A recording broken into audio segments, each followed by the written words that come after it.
Sebenarnya Profesor, saya mencadangkan kabinet darurat ni berlainan dengan kabinet campuran unity government kerajaan campuran berlainan.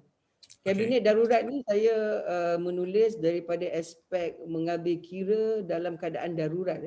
Sebenarnya kalau kita tengok daripada bacaan lockdown ni yang berlaku pada esok hari, kalau tidak berjaya menurunkan jumlah dan Ketua Pengarah Kesihatan sendiri, Tan Sri Ketua Pengarah mengaku bahawa memerlukan 4 bulan. Tanggapan saya, mungkin saya silap, kemungkinan darurat akan disambung.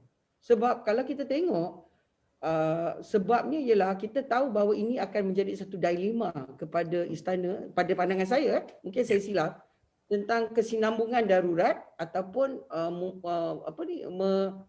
menamatkan darurat. Itu mungkin akan menjadi ukuran yang dibuat oleh pihak istana dan juga Dunia Mahkamah Tuanku Agong dan juga kerajaan akan menilai semula. Tapi walau bagaimanapun saya tidak boleh bercakap bagi pihak istana ataupun kerajaan, tetapi daripada aspek ahli parlimen sebagai contoh, kemungkinan kabinet darurat ini boleh membawa kembali kerjasama semua parti-parti politik, menepikan dasar politik mereka tetapi menumpu lebih kepada menyelamatkan rakyat dan juga negara. Meletakkan keutamaan kepada rakyat, meletakkan keutamaan kepada negara. Maknanya dalam bahasa orang putih ceasefire. Maknanya stand down. Tak payahlah kerajaan merasa seolah-olah adanya gerakan nak menurun kerajaan, nak menukar kerajaan. Sebab kerajaan darurat ni ialah dilihat sebagai emergency cabinet ataupun dilihat sebagai war cabinet.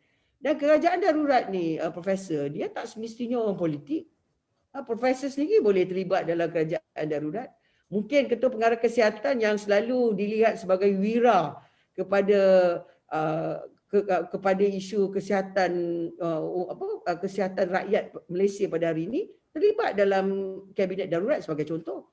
Sebab kalau kita tengok di segi keadaan perang yang berlaku seperti di United Kingdom ataupun masa Malaysia berhadapan dengan situasi masalah yang berlaku dalam negara kita, kita mempunyai kabinet mageran. Bukan kabinet mageran tapi dipanggilnya satu jawatankuasa disebut sebagai mageran.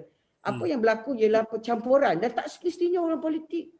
Dia boleh juga dipimpin oleh individu-individu yang boleh meletakkan pakar-pakar ataupun meletakkan semua mereka yang dapat dilihat membawa negara kepada arah satu, iaitu untuk menyelamatkan rakyat dan juga menyelamatkan negara. Kalau itu yang dilihat sebagai penyelesaian.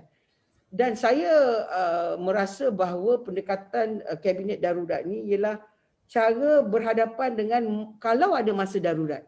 Kalau darurat tidak disambung ataupun tidak dalam keadaan darurat, mungkin perbincangan kita berlainan haluan ataupun pendapat kita agak berbeza. Jadi apa yang saya sebut tu dalam tulisan saya ialah disebut sebagai Tim Malaysia untuk meletakkan kita bersama-sama